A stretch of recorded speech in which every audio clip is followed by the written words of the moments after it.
Block स्तर से जो कमेटी बनकर जो प्रधान जी के नेतृत्व में यहाँ आए हैं, उनका कलश देव की इस पावन धरा पर आप सभी का हार्दिक स्वागत हो रहा है।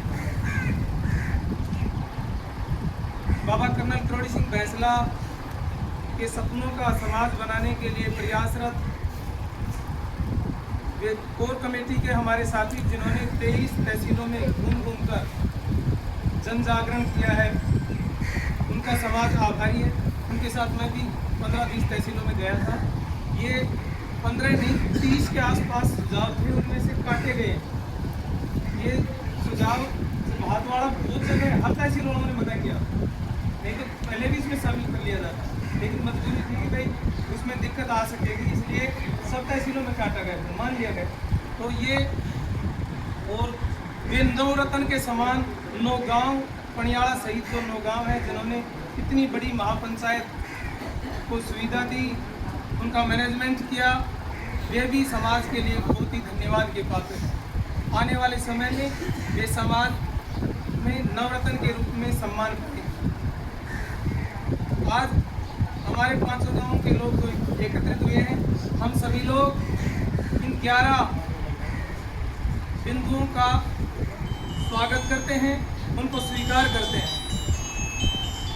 हमारे बुजुर्ग बैठे हैं, पहले भी हमने 3 साल पहले यहाँ पंचायत की थी, उनमें से कोई कारणों से उनमें से कुछ नियम थोड़े बहुत शिथिल हो गए थे, लेकिन समाज क्लासरूम नहीं है कि भाई बच्चों को धमका कर बैठा था। एक बड़ा सागर है, इसमें धीरे धीरे बदलाव आता है।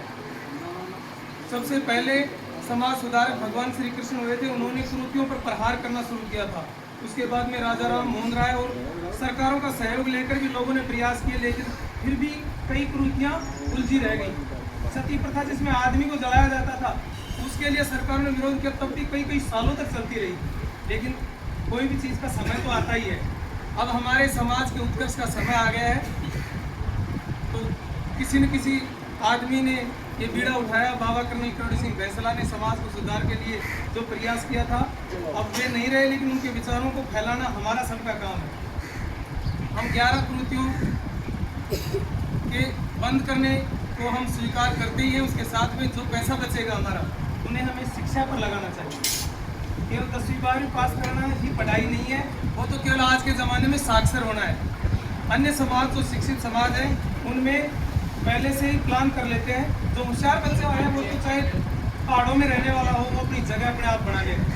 लेकिन जो मीडियम बच्चे हैं, उनके लिए पहले प्लान कर लेते हैं कि हम उनके लिए ये कोर्स करवाएंगे, 12वीं के बाद में 10 लाख रुपये उसके लिए रखते हैं।